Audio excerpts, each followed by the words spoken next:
아멘.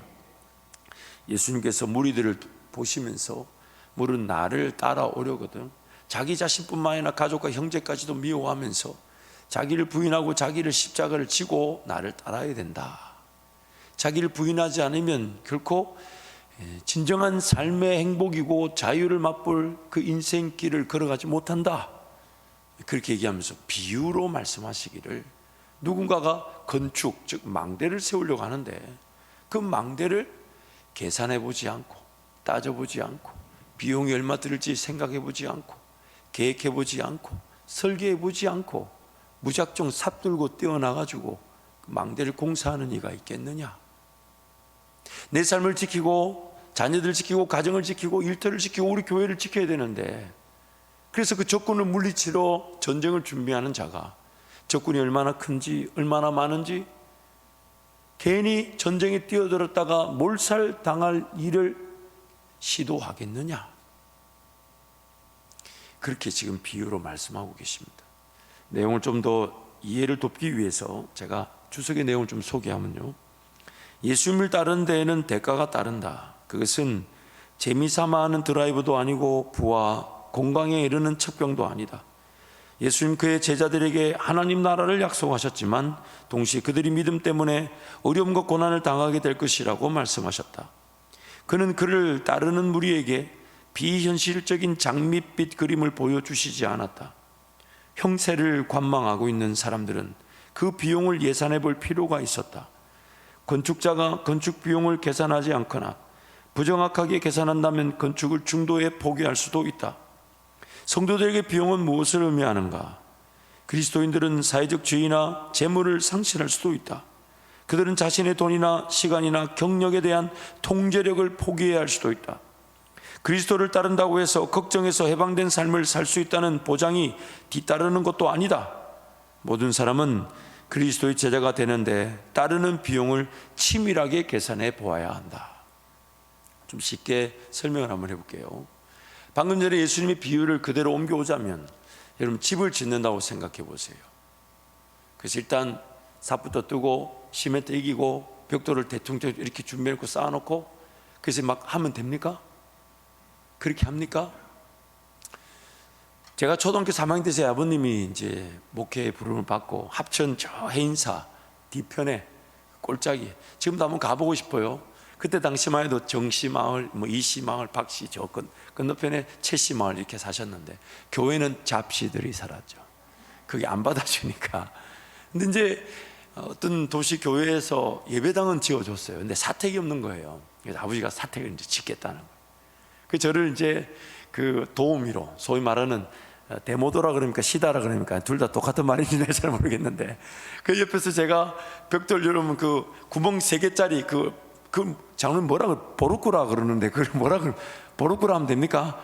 장로님도 옛날 사람이니까 보루꾸라, 보루 말고 표준어가 있을 것 같은데 어쨌든 구멍 3개짜리 그 보루꾸를 이제 사가지고 오셨어요. 이제 저도 이제 나르고 시멘트를 이제 물 부어가지고 뭐 이렇게 모래하고 시멘트하고 뭐 몇 대 몇으로 보니까 뭐 처음 해보시는데 되게 잘해보시는 것처럼 대충 하시는 것 같아요. 보니까 어쨌든 뭐 아버지 하신다니까. 해가지고 땅을 이제 흙땅이니까 그걸 고르고 시멘트를 붓고 그리고 이제 벽돌을 쌓아 올리는데, 처음에 이제 무게가 얼마 아닐 때는 뭐 괜찮은데 점점 올라가면 갈수록 이게 보르코가 무거워지니까 흙바닥이 약간 제가 봐도 약간 약했던 부분이 기울기 시작하면서 제가 봐도 삐뚤해요. 제가 봐도 그 아버지 좀 삐뚤어 했더니, 야 좀 이따가 시야기는 뭐라 그래 장로님? 이 벽에 뭐 시야기라 그래 뭐라 그래 그거? 하여튼 여러분 목사도 참 배움이 필요합니다. 들은 대로 배우다 보니까 아버지가 분명히 시야기라 그랬거든. 그 시야기라 하면 그 삐뚤한 게 안 보인다는 거예요.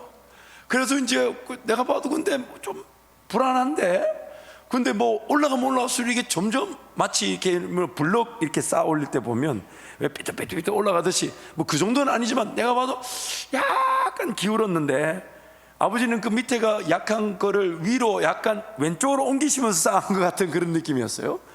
그래가지고 이제 근데 또 이렇게 기역자 벽을 먼저 이렇게 쌓으셨던 것 같은데, 아버지 뭐 어떻게 하다 보니까 한쪽의 벽이 더 많이 올라갔어요.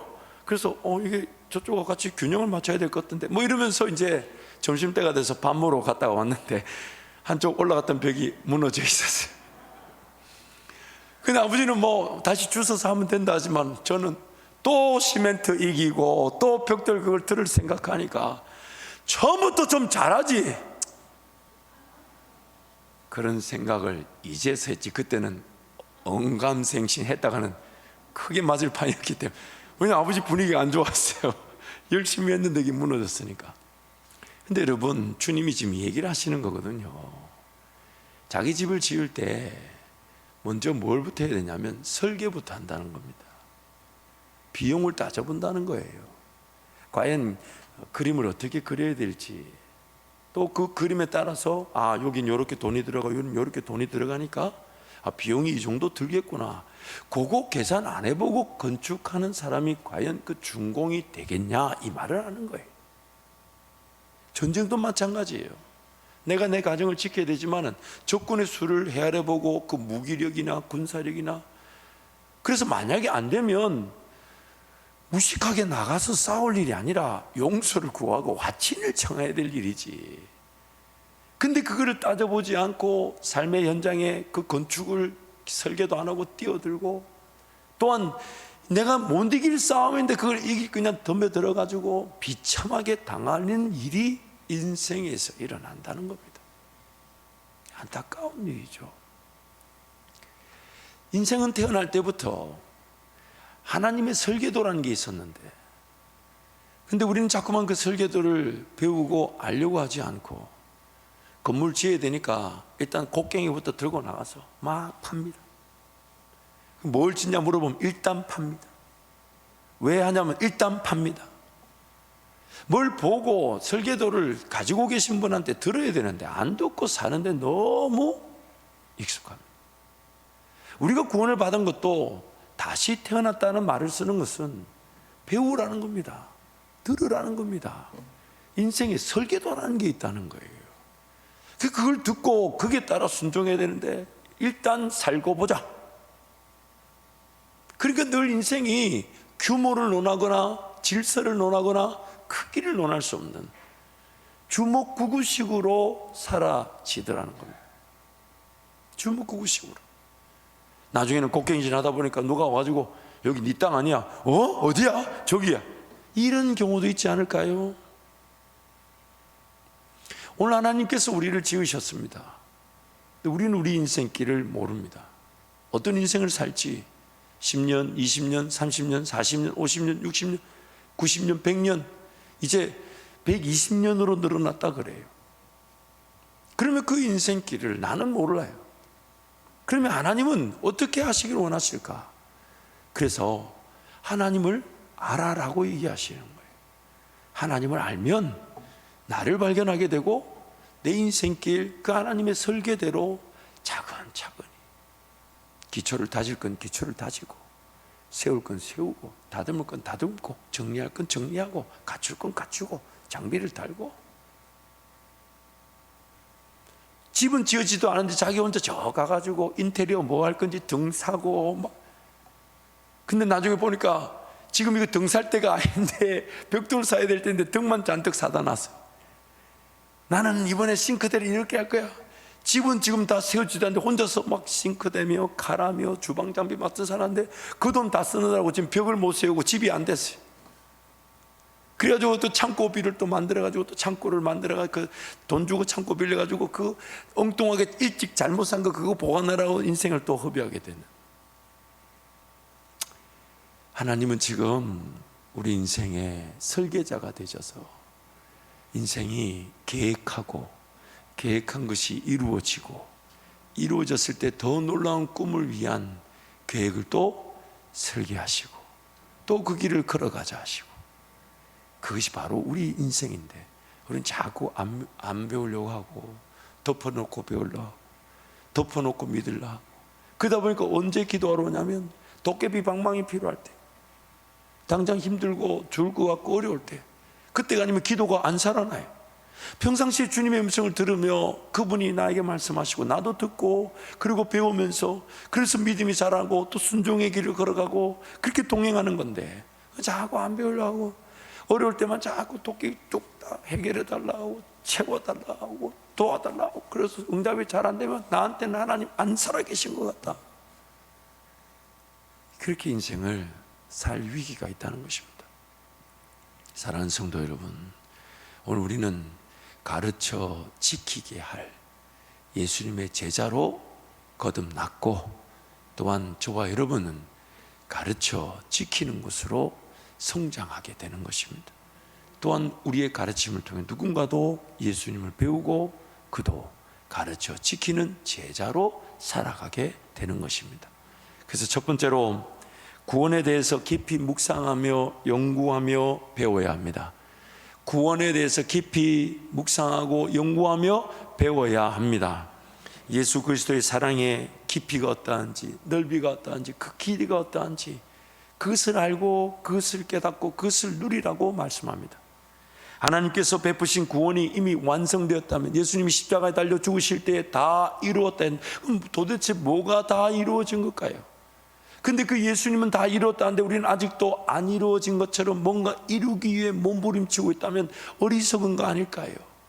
지금 그 삽을 들고 있을 필요가 없고 그 곡괭이를 들고 있을 필요가 없는데 그 곡괭이 삽 들고 내 인생을 내가 개척하고 내가 세우고 내가 지키려고 하다 보니까 인생이 하나님의 꿈과 비전을 논하지 못한 채 삶 자체에 얽매여 있지 않았나요? 구원 얻은 자에게 이미 모든 것이 이루어져 적용된 것이라면 도대체 뭐가 이루어져 나에게 주어진 걸까요? 난 뭘 확인하면 될까요? 난 뭘 경험하면 될까요? 난 무엇을 맛보면 좋을까요? 난 무엇을 따라가면 좋을까요? 내가 할 수 있는 건 아무것도 없어요. 그리고 내가 할 필요도 없다고 얘기하신다면, 그럼 나는 오늘 어떻게 자세를 취하며 주님 앞에 주의 은혜를 간구해야 될까요? 하나님께서 구원 얻게 하신 후 왜 나를 이 땅에 남겨두셨을까요? 이유가 뭘까요? 목적이 뭘까요? 예수 믿고 하나님의 자녀가 돼서 천국 가는 인생 되었으면 저 하늘문 쫙 열고 천군천사 빵빠방 하면서 나를 싹 데려 올라가면 안 믿는 사람한테 분명한 기적이 될 텐데, 죄 지을 위기도 있고 불순종할 위기도 있고 하나님 거절할 그런 위험도 있는데 바로 예수 믿고 구원 얻었다는데 이 땅에 남겨두신 걸까요? 살면 살수록 자신감은 더 떨어지고 살면 살수록 내 몸도 마음도 지치는데 뭐하러 남겨두신 걸까요? 하나님의 창조와 섭리 그리고 구원과 인도를 이해하고 따라야 합니다. 삶은 반드시 먼저 지켜야 될 법칙이 있습니다. 삶은 반드시 먼저 따라야 될 질서가 있습니다. 삶은 반드시 지켜져야 될 원리가 있습니다. 그걸 성경이 이렇게 말합니다. 반석 위에 지어지는 집이다. 즉 반석은 예수 그리스도시다. 예수 그리스도를 알고 그분을 경험하며 그분을 따라갈 때 내 삶은 성령 하나님과의 동행을 통해 집이 지어져 갈 텐데, 그 반석으로부터 시작되지 않고 반석 위에 지어지지 않다 보니까 무너짐이 심하더라는 겁니다. 무너짐이 심해. 비바람이 치고 창수가 나고 점심 먹으러 갔다 오니까 자빠져 있는 거예요. 그래서 예수 그리스도 그분 안에서, 그분 위에서, 그분 따라 삶이 시작되고 세워져야 되는 것인데, 그걸 다 무시해버리고 곡괭이 들고 삽 들고 자기 먼저 자기 삶 개척하느라고 뛰쳐나가는 어리석음을 내려놓으라는 겁니다. 내려놓아. 그게 바로 예수님을 따르기 위해 다 내려놓아야 된다는 것입니다. 하나님께서 나에게만 주신 장점과 은사는 뭘까요? 또 그 역할과 기능을 나는 분명히 배우고 연습하고 또 성장하고 성숙되어질 것인데, 그건 도대체 뭘까요? 여러분 뭘 잘하시는 것 같아요? 여러분 뭘 잘하시는 것 같아요? 여러분 보실 때 저는 뭘 잘하는 것 같아요? 소리 지르는 거 일단 잘하죠. 소리 지르는 거 잘하고. 또 뭘 잘하는 것 같아요? 여러분 잘 모르시죠? 우리 서로 알아가야 될 줄 믿습니다. 자기만의 그 역할과 기능을 위한 장점과 은사가 있을 텐데, 또 그것은 분명히 일정 기간 배우고 익히고 연마하고 연습하고 성장과 성숙의 과정을 겪을 것인데, 나는 과연 그 길에 들어서 있는 것인지, 아니면 내 장점 내 은사는 완전히 이렇게 터부시된 채 그냥 살아야 된다는 부담으로 살고 있는 것은 아닌지, 예수 그리스도를 통해 무엇이 이루어졌는지, 무엇이 확정되었는지 배워야 하는 것이고 알아야 하는 것이고, 그에 따라 내 삶을 결정하며 따라가는 것입니다. 목자 되신 예수님께서 기록된 말씀과 성령으로 나에게 말씀하신다면, 그럼 궁금해서 말씀을 읽어보기도 하고, 성령의 음성은 뭘까? 어떻게 분별하는 걸까? 어떻게 들리는 걸까? 그것이 오늘 우선적이어야 되지 않을까요? 그것이 우선적이어야 되지 않을까요? 사도행전 17장 11절 말씀 우리 함께 선포하겠습니다. 베레아에 있는 사람들은 데살로니가에 있는 사람들보다 더 너그러워서 간절한 마음으로 말씀을 받고 이것이 그러한가 하여 날마다 성경을 상고함으로. 이것이 그러한가 날마다 성경을 상고한답니다. 말씀을 통해 배우고 난 다음에 과연 이것이 어떤 능력이 있을까? 내 삶에서 이건 어떻게 맛보아지게 되는 건가? 내 삶에서 이것이 어떻게 경험되는 건가? 이 하나님의 말씀이 이미 이루어졌다는 이것은 나는 어떻게 누리게 되는 건가? 날마다 그러한가 상고하는 것. 그게 바로 우리가 취해야 될 처음이자 어쩌면 마지막 삶의 자세입니다. 설계자가 설계도를 그려주면 거기에 따라서 공사가 시작되죠. 그래서 여러분, 건축을 해보신 분들은 압니다. 우리가 주로 비전문가들은 이런 걸 바라죠. 방이 좀 몇 개면 좋겠고, 크면 좋겠고. 그래서 막 여기다 얘기하면 이제 건축 전문가들이 거기에 방이 가면 안 돼요. 왜냐하면 동쪽에서 서쪽으로 해가 지기 때문에 남향이 돼야 되고, 거기 방이 가야 되면 저쪽, 그렇군요. 그럼 그쪽으로 방을 가시죠. 그리고 나는 여기다 이걸 놓고 그게 바람이 불고 비가 오면 그거 안전하지 않아요. 저쪽으로 가는 게, 그렇군요. 삶을 살아가는 것도 이렇게 과정을 배우며 가야 될 텐데, 그냥 우리는 막 쌓아 올리니까 바람 조금만 불어도 무너져 버려요. 조금만 흔들려도, 그렇게 쌓을 때는 힘들었는데 그게 그렇게 힘이 없이 사라질 줄 아무도 몰랐을 거예요. 설계자이신 하나님께서 내 인생에 계획을 갖고 계십니다. 블루프린트라 그러죠. 큰 그림을 갖고 계세요. 그것은 어린 시절 배움을 통하여 또 20, 30대는 그런 어떤 도전과 연습을 통해 시행착오도 겪기도 하면서 다져지게 하셔서 40, 50대 넘어가면서 그것이 영향력을 나타내면, 그래서 그의 노년은 잎이 청청하고 물줄기가 마르지 않는, 열매를 거두고 영원히 열매를 거두는 그런 인생으로 우리를 계획하고 계신데, 우리는 자꾸만 설계자 되신 하나님께 묻지 않고 무작정 살아가려고 한다는 것입니다. 잠언 16장 9절 말씀 우리 함께 선포하겠습니다. 사람이 마음으로 자기의 길을 계획할지라도 그의 걸음을 인도하시는 이는 여호와시니라. 잠언 16장 3절을 개역개정과 세번역 두 번역으로 함께 읽겠습니다. 너의 행사를 여호와께 맡기라. 그리하면 내가 경영하는 것이 이루어지리라. 내가 하는 일을 주님께 맡기면 계획하는 일이 이루어질 것이다. 내 삶을 하나님께 맡긴 때 하나님 나에게 경영, 즉 나로 하여금 계획하게 하시고, 그 계획한 것을 품고 기도하게 하시고 그것이 이루어지게 하신다는 것입니다.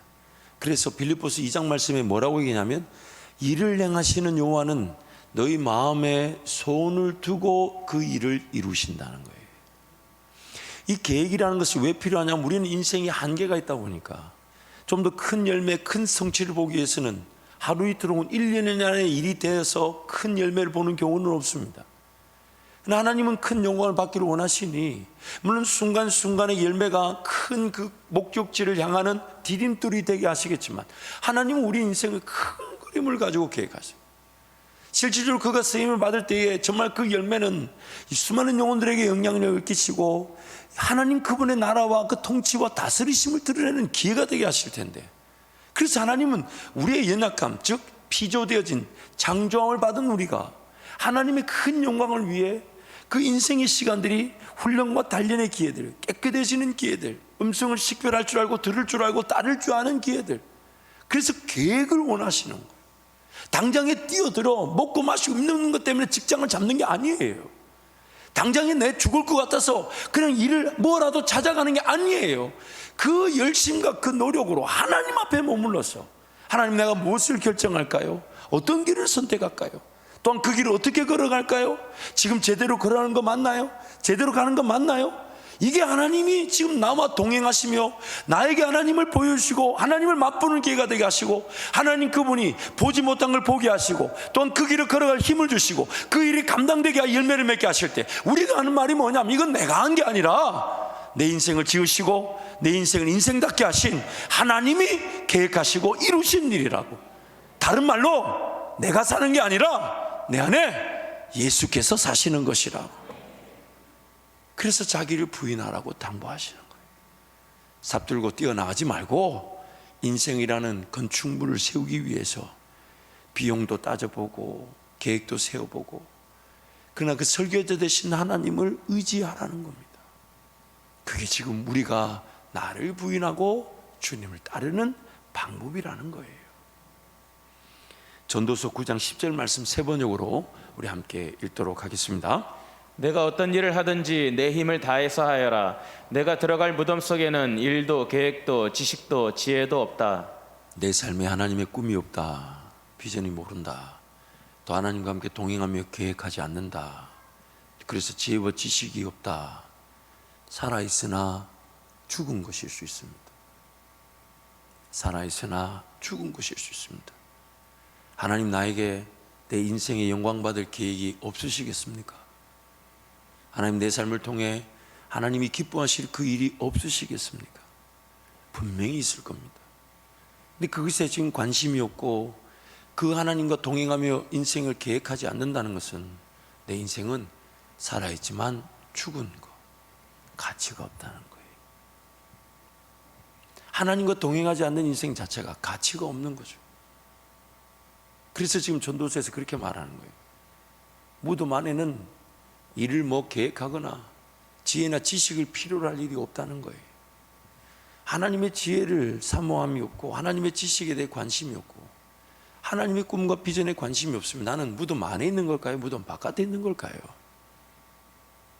하나님은 지금 내 인생 호흡이 있다는 얘기는 호흡이 다하는 그날까지 여호와만을 찬양하게 하실 것인데, 하나님은 설계자 되시는 그 하나님께로 우리가 달려오기를 간절히 바라시고, 그래서 얼마나 많이 당부하십니까? 들어라, 들어라, 들어라. 듣는 자는 또 배우게 될 것이고 배우는 자는 또 믿음 안에 확신한 일에 거하게 될 것이니까 들어라는 거예요. 세상을 창조하실 때도 사람의 모든 기능과 사람에게 요구된 건 딱 한 가지밖에 없었어요. 뭘 이래라, 뭘 성취하라, 결과를 열매를 나타내라. 아니에요. 우리가 할 수 있는 게 아니고 다 하나님께서 완성시켜 놓으셨잖아요. 우리에게 원하셨던 것, 또한 그 일을 위해 우리에게 갖추게 하신 것은 하나님 음성을 듣는 것. 듣는 자는 살아나리라. 듣는 자는 살아나리라. 듣는 자는 살아나리라. 두 번째로, 구원은 하나님의 능력과 권세를 또 배우기만 하는 것이 아니라 경험하고 체험하는 것입니다. 살아계신 하나님께서 어떤 능력과 권세를 가지고 계신지 확인하고 경험해야 합니다. 하나님께서 자기 아들을 아끼지 않으시고 자기 백성들, 우리를 위해 내어주셨다면 그 은혜가 무엇인지 맛보고 경험해야 합니다. 나의 삶의 현장에서 하나님을 만날 기회를 자꾸 찾아야 돼요. 자꾸 구해야 돼요. 자꾸 두들겨야 돼요.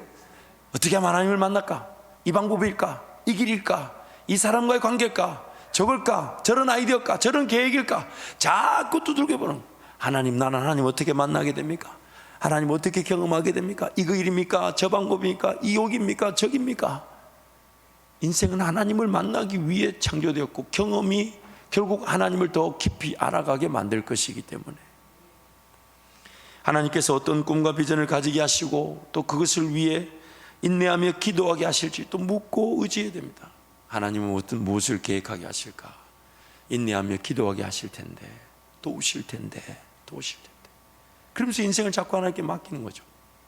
저도 하나님, 제 인생 아마 저에게 담임 목사로 세워진 것만 해도 영광이지만 이 은혜는 더 놀라운 은혜의 시작일 거니까. 왜? 은혜 위에 은혜를 하셨으니까.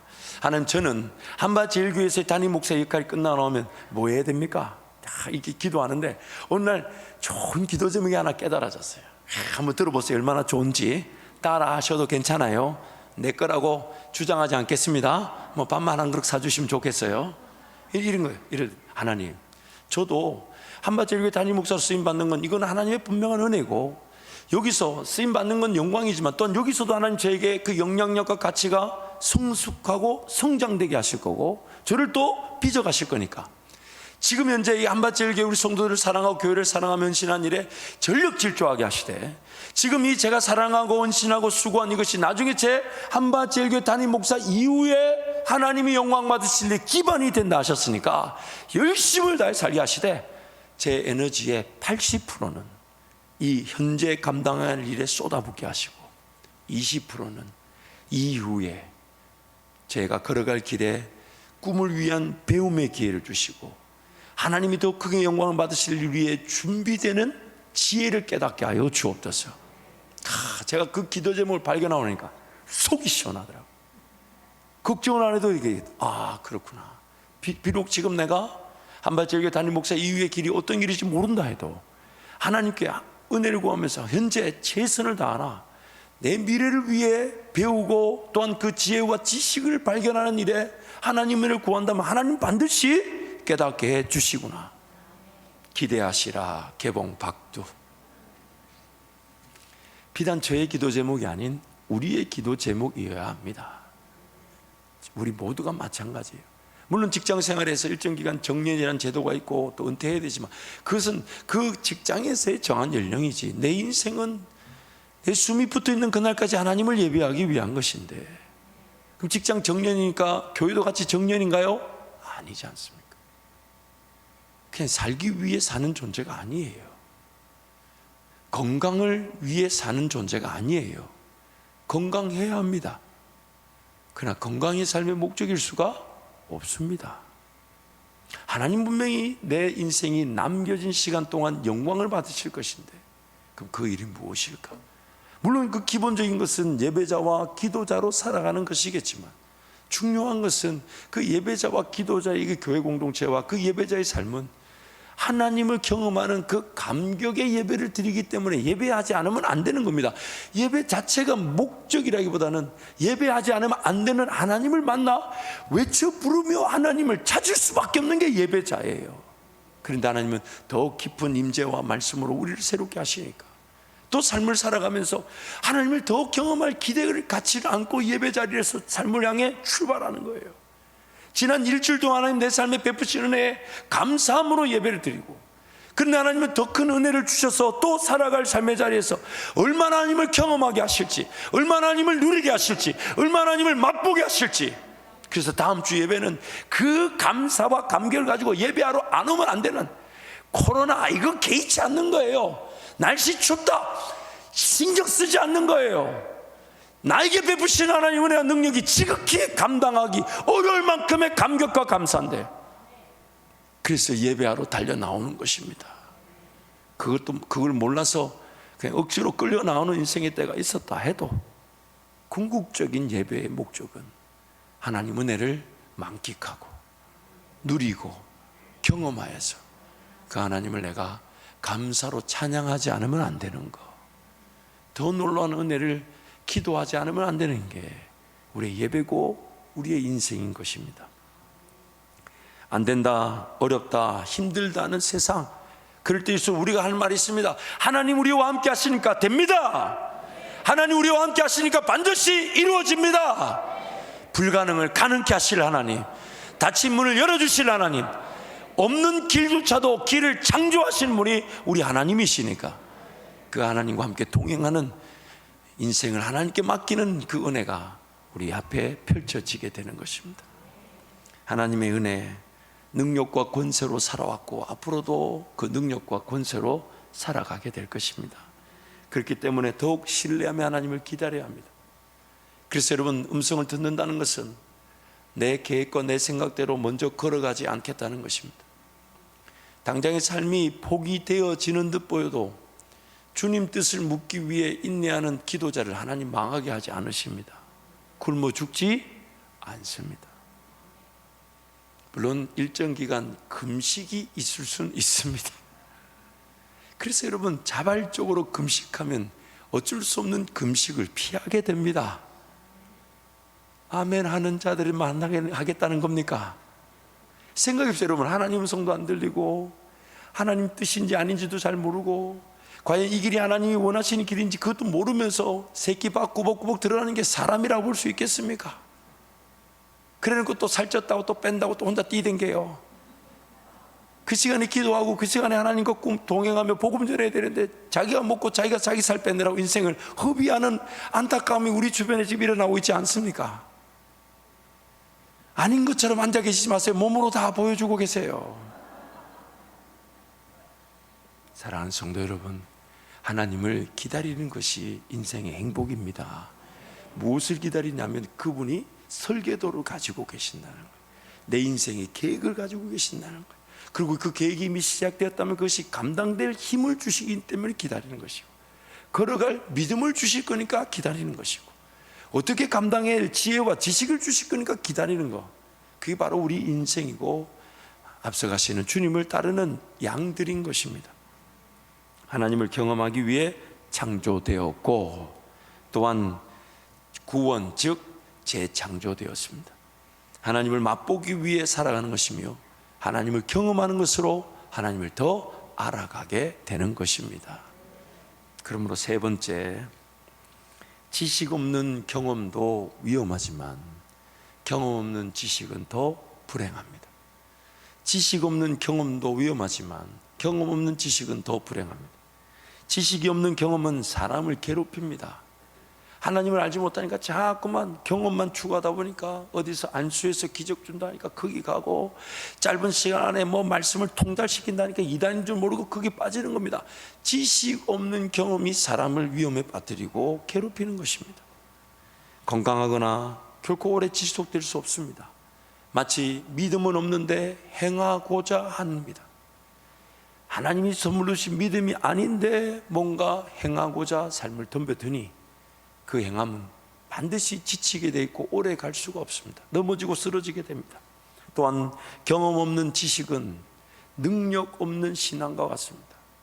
경건의 능력이 없는 경건의 껍데기만 가지고 있는 겁니다. 하나님 맛을 보지 못하고 하나님 능력을 못 본 채 그냥 배우기만 하고 공부만 한다면 그만큼 허무한 지식, 냉랭한 지식이 어디에 있겠습니까? 그래서 그것을 이렇게도 알 수가 있습니다.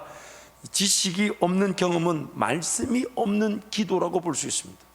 그래서 구하여도 얻지 못하는, 즉 말씀의 원리와 질서를 벗어나 내 욕심, 내 정욕인 줄 모르고 기도하다 보니까 응답이 없어요. 말씀이 없는 기도, 지식이 없는 경험, 또한 이 경험이 없는 지식은 기도가 없는 말씀이라고 볼 수 있어요. 즉 농사를 지었는데 열매를 보지 못해요. 농사 열심히 하기만 해요. 근데 열매가 나타나지 않으면 과연 그 농사를 그 다음에 지을 수 있겠습니까? 인생은 반드시 하나님을 알아가면서 또한 경험해야 되며, 경험하는 것은 더 하나님을 알게 만들어 줄 것이니까, 그래서 들어라, 배우라, 듣고 본 대로 행해라, 그렇게 우리에게 말씀하시는 거예요. 여러분, 명절 때 고향을 가시다 보면 가끔씩 이런 경험 있죠. 오, 새길이 났네. 이렇게 새길이 났네. 뭐 어떤 분은 또 그걸 가지고 얼마나 부정적으로 평가하는지, 뭐 나라 돈을 썼니 안 썼니 알지. 어쨌든 그런 경험 있죠. 요즘이야 내비게이션이 있으니까 새길로 안내주지만 만약에 내비게이션이 없어요. 왜냐하면 우리 인생은 내비게이션이 없잖아요. 내가 반드시 걸어가야 되는 길. 왜냐하면 인생은 걷지 않으면 그 황무한 거, 황폐함, 가시덤불과 잡초를 피할 수가 없습니다. 근데 인생은 내비게이션이 없어요.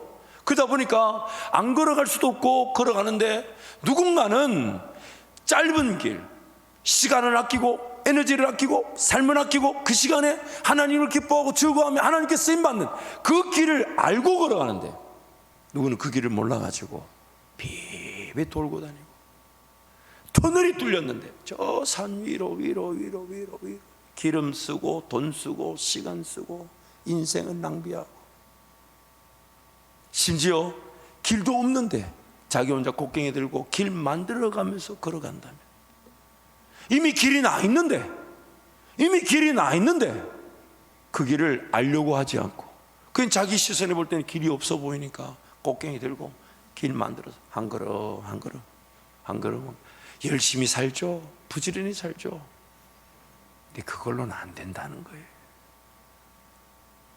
요한복음 14장 6절 말씀 우리 함께 선포하겠습니다. 예수께서 이르시되 내가 곧 길이요 진리요 생명이니 나로 말미암지 않고는 아버지께로 올 자가 없느니라. 예수님이 우리를 만나 주시면서 이렇게 얘기하시는 거예요. 자, 내가 너 인생길을 안다. 그러면서 너 어디로 가야 될지 지도가 여기 있다. 이 지도를 다 받았는데 우리가 죄로 말미암아 타락하다 보니까 이거 뭐 믿을 수가 없어. 이거 예수가 누군데?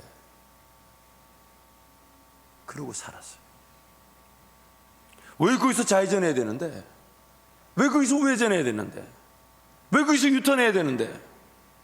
지가 뭔데? 내 주먹을 믿어라. 그런 말을 꼭 하지 않았다 해도 인생을 그렇게 살더라는 겁니다. 히브리서 4장 15절 말씀 우리 함께 선포하겠습니다. 우리에게 있는 대제사장은 우리의 연약함을 동정하지 못하실 리가 아니요 모든 일에 우리와 똑같이 시험을 받으신 이로되 죄는 없으시니라. 내가 걸어간 길을, 모든 길을 예수님이 걸어가 보셨고, 그래서 이렇게 얘기하죠. 내가 아니면 하나님께로 올 자가 없다. 그러면서 우리에게 지도를 주셨어요. 주의 말씀은 내 발의 등이요 내 길의 빛이니이다 주셨는데 이걸 덮어놓기만 해가지고, 갑자기 웃음이 나오는 거는 안 덮어두신 것 같아 보니까. 감사하네. 참 여러분 뻔뻔하네요 보니까. 이걸 덮어놔도 되겠습니까? 여러분 덮어놔서 되겠습니까? 지금 이게 내 인생의 지도라 그러는데 반드시 걸어가야 되는 길을 안 걸으면 안 되는 인생길인데 지도라 그러는데 주일날 한 번 올 때 펼치는 그런 책으로만 여기가 되겠습니까? 심지어 이걸 양식이라고까지 하지 않습니까? 그래서 오늘 우리의 관건은 뭐냐면 정말 예수님 그분의 음성을 듣고자 하고 분별할 줄 알고 주야로 그것을 묵상하고 그것을 배우고자 하고, 그럴 때 나에게 믿음이 주어지고 그 믿음의 길을 우리는 걸어갈 때 역사를 보게 되는 것입니다. 우리 사무엘상 15장 22절 말씀 우리 함께 선포하겠습니다. 사무엘이 이르되 여호와께서 번제와 다른 제사를 그의 목소리를 청종하는 것을 좋아하심같이 좋아하시겠나이까. 순종이 제사보다 낫고 듣는 것이 순양의 기름보다 나으니. 그의 목소리를 청종하는 것보다 그 어떤 것도 귀하지 않습니다. 듣는 것이 세상 나가 열심히 벌어서 헌금하고 선교하는 것보다 낫습니다. 듣는 것이 낫습니다. 예수님 나사로의 집에 방문하셨어요.